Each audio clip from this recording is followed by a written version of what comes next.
Welcome to Coleman Report Live. I'm Bob Coleman. We're talking Main Street and the small business lenders that hope it grow. Joseph, back from his travels in Indianapolis. Welcome, Joseph. Chris Hearn, live from Orlando. PPP lender extraordinaire. What are your? This is probably out of date. Yeah. What were your final numbers for PPP, Chris? I think you got it. I think that's about right. 297,000, 4.7 only 4.7 billion. I don't know what. 300,000 loans, $4.7 billion. Good for you. We got a lot of news. Let's go to the first question, which is, what percentage of small businesses are owned by women? By woman. That should be women. Sorry. Yes. Chris, I'll let you take a guess since I know the right answer. I think it's probably about 25%, actually. You're right, 20%. Yeah, it's low 20%. So put those back up. Yeah, you can see what the numbers are. And it's interesting because when you read the stats, and I don't know if Delaney's on or not, but when you read the stats, they're talking about small business. But they also talk about small businesses without employees. There's no standard definition. My definition is I think you have to have employees to be considered a small business. Chris, how do you feel about that? I don't know about that. I mean, that would invalidate a whole lot of PPP loans that were made to self-employed business owners. So, I mean, look, I think people throw around some of these statistics. You know, there's 30 million small businesses in America, but the reality is about 7.5 million of them are employer firms. I mean, yeah. if you're trying to maximize employment, then you focus your efforts on employer firms. But right. Obviously, there's plenty of independent contractors, as we saw with PPP, that if you don't try to take care of them, you've got major economic instability. When you add in the independent contractors, Delaney, are you on? Here, I could go to the slide. I know what you're trying to find. It's the 90%. Go to the slide. What percentage of businesses, but 90% of contractors are women? Is that what we're saying? Yeah. So that 20% is the employers, but 90% of that is so they don't have any employees. So there's a lot of women-owned businesses that are just sole proprietors. Okay. Got it. But they numbered a million. They employed 10 million workers, 2 trillion in receipts. Obviously, they are important as for the economy. Number 2, should the restaurant revitalization fund be replenished?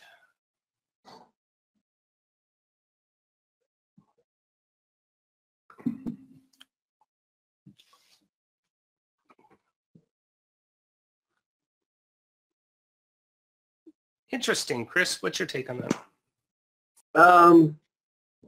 I can argue either side. I mean, the problem is, a month ago I would have said with the economy coming back, we got to be careful about how much more capital we want to splash. But now with the Delta variant kind of taking off and having just canceled a trip myself and starting to see more and more things happen out there, maybe we're going to need some more funds for the RRF. I don't know. I mean, that's a tough one. It's sort of the existential question. I think that's a great answer. Is in terms of we're in limbo. We don't know how bad this is going to be. Right. So that's important. Chris, I think we asked this question. We asked this question a month ago, and it was very optimistic. It was on the side of we don't need it anymore. The restaurant's going to be fine. Right. And now that narrative has changed quite a bit in the last week.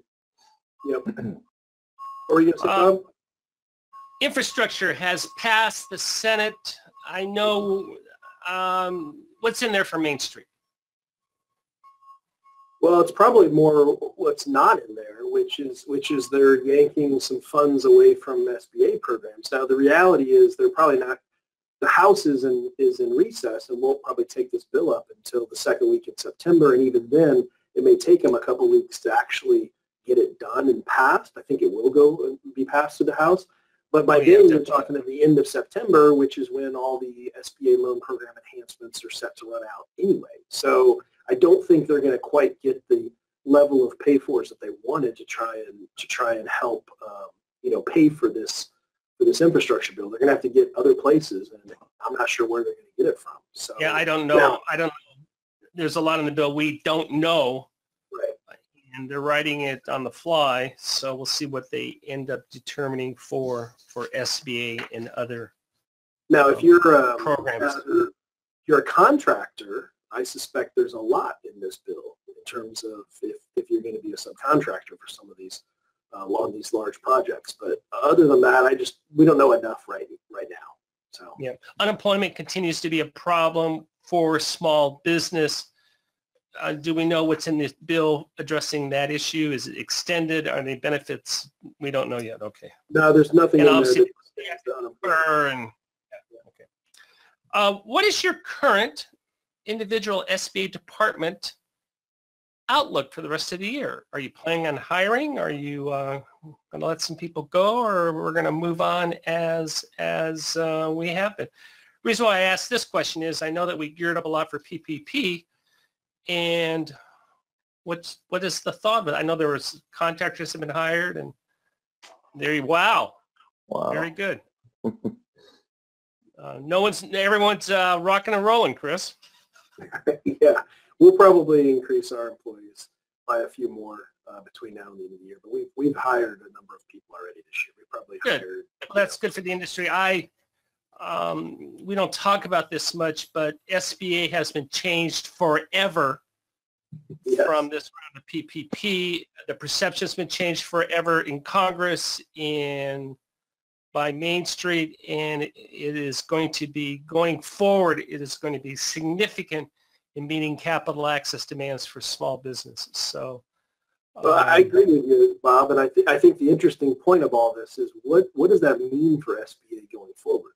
They've been in such a spotlight for the last year and a half. I think there's really an opportunity here to help bolster the agency going forward. So maybe they don't have some of the IT infrastructure problems they've had historically. They've kind of been starved budgetarily for decades. And I think now that they've shown how they could come through on so many things, I think there's an opportunity here to try and make it have a little more staying power, which that's not quite the right word because obviously the agency's over 50 years old, but I just think there's a lot more that the agency could be doing. And now is their moment, I think, to shine going forward. So we'll see. We'll see what comes out of this Congress and the next. Yeah, we need to follow that more closely. I know Lance raves about the portal, so good for SBA in terms of getting the IT infrastructure done. If you compare what's going on with the portal versus RRF that crashed within weeks and was closed and whatever, we all have learning curves. Sounds like there's a learning curve that's been undertaken by SBA and learn from. Learning curve, learn from. I don't know. The takeaway. I don't know who was behind the RRF, but the Summit Group is behind the latest direct forgiveness platform, and yeah, we've been very impressed with them and what they've done, and they've taken some good feedback from us and some others that have piloted the program, and we're very pleased with it. Yeah, Lance gets very excited and sends me emails every few hours to tell me what the numbers are up to, and I think this morning we were up to about 31,000 that he submitted since last week. It's a lot. Yeah. So I think what we're trying to say is in looking in your 2022 budget, take a step back, look at all, when we'll be covering all those programs also, but look at all the programs they have to offer. There's a lot of opportunities there. Cap line, and we don't ever talk about export. I'm a fan of that because of the 90% guarantee. 504 refinance will be huge. So there will be a lot of opportunities for lenders who are committed to the program, and those are positive. Let's talk about Main Street for a little bit. Supply chain issues, we keep on reading about that. They're impacting. Chris, is this a mosquito bite? Just we move on, or is this serious? I don't know. I mean, I think it depends. I mean, lumber prices peaked and now they're down 60% from their peak, for instance. Yeah. Now there's a lot of other commodities that are still up there quite a bit. So I don't know, Bob. I think it's too early to tell. I think these things are very, very fluid, and a lot of it's going to depend on how severe things have gotten over the last few weeks. I don't know where we're headed. We're in uncharted territory. Thinking we were done with the pandemic, and I'm not so sure we are as of right now. I'm sure I make a habit of it. I know Chris does. Please do that when you go into a Main Street local business. Ask them how the supply chain is, and half their people roll their eyes and say, "Hey, I can't stock my," and they point to empty spaces. I can't get enough inventory, and other people, it's an inconvenience. So I think that we bring that up because if you're a retailer and you don't have supply and you can't do an inventory turn, you're not making money and you're not going to pay back loans. We talk about that. I wanted to clean up on the FTA. Joseph, you want to go to that slide? Go ahead, Joseph. You did a little background on this. What's going on? Yeah, we had a great discussion yesterday, Chris, about the FDA and how it was changed technically from Coleman to Wells Fargo through Guidehouse. And one of our listeners said that the contract is up every 7 years, and Guidehouse won the contract. That's right. That's about as clear and cut is why that happened. I mean, we've been talking about the transition for a long time, and I think that's a pretty simple answer. So it's just the contract. The contract came up, and Guidehouse won it. So I believe it was from Jessica, wasn't it, Joseph? Is that? I don't remember who submitted that. I think it was Jessica. If not, we will pat Jessica in the back whether she did it or not. Deb, do you know what the date for utilizing the updated 1086 will begin? I don't. Yeah, I think we'll save this over for Lance. That's a technical question I need to send to Lance. So I didn't pick that up in the notice. So Deb, good question. You stumped us. We'll follow up on that. Carla, do you think the new wire transfer information is indicating the final ongoing monthly fee must be remitted separately from the regular ongoing monthly fees? I don't know. I'm not even going to guess. I don't know. See, Joseph, when you put another great question for Lance. Yeah. Yeah. Joseph, when we put these questions in, make sure we know the answers. Yeah. Well, Lance does. Well, yeah, but do you see Lance? No. I don't. Oh, shout out to Craig. Craig gave us the clarification on the FDA. So thank you, Craig. Oh, I can't even get the person's name right. Very good. I just want to say to everyone, we threw a ton of stats. I submitted the NFIB study and the women-owned study and what was the third one, Delaney? It was on supply chain. So there's all sorts of information coming out. What Delaney and I were talking about this is that the June 15th super secret day or big day for California and New York, it opened everything and everybody was optimistic. And now that good faith in July has shrunk back quite a bit, 2.8 points. So that's where we're at right now with that. Yeah, I think I want to summarize with this, and I want Chris's thoughts as well. Look, we get blips of information. The sky is falling. The sky is falling. We get in a supply chain. We get here, optimism's going down a little bit. But if you look at it in terms of the graph, it's still pretty good. I mean, it's not we're not quite at the world has gone mad 2.0. So put those into context.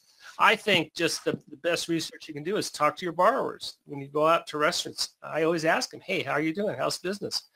And then that's a good feel for what's happening out there. Personally, I don't think we're as bad as we think we are, but then I tend to be naive at times. Chris, what's your thought? Well, again, I go back to what I said earlier, which is, yeah, June 15th, things were great. You know, we all thought it was wonderful. You know, book your trips, get going before, you know, airline flights go up and hotel rooms are much higher and all these types of things. The problem is what's happened in the last, call it 2 to 3 weeks. And I don't know what that's going to mean for a lot of these things. And that's the problem. Uncertainty breeds. Yeah, none of us like uncertainty, of course. Right. But, you know, things could be, you know, massively impacted, you know, in the city of New York right now. You know, You got to wear masks everywhere. California, you got to wear masks indoors all over the place. I mean, I think there's always going to be a pretty healthy resistance to some of these things. And I know a lot of people say we don't want to go back to where we were, earlier this year or last year. But I don't know. I mean, the problem is, we were hit by the head over with a 2x4 last year. So this can happen. Right. Yeah. I agree. I don't know about you guys, but I know more and more people, particularly vaccinated people, that have tested positive for the virus in the last month and a half, which a year ago I only knew a handful of people that even had contracted the virus. So I don't know. These things are all bad indicators, but I think it's too early to tell. All those charts and graphs that you put up, Joseph, I mean, those are all snapshots in time. So that's why you see tremendous optimism in mid-June, and now you see optimism decreasing in early August. I mean, who knows what next month's going to bring? But yeah, and I think that's when the House comes back into session, we will definitely know more of what's going on with the economy. Then they can adjust the bill if they need to, and for all these other programs. Hey, thank you very much, Chris. Thanks for your time. I appreciate it, and thank you for joining us today for Coleman Report Live and for supporting America's Main Street, one entrepreneur at a time. Take care, everyone.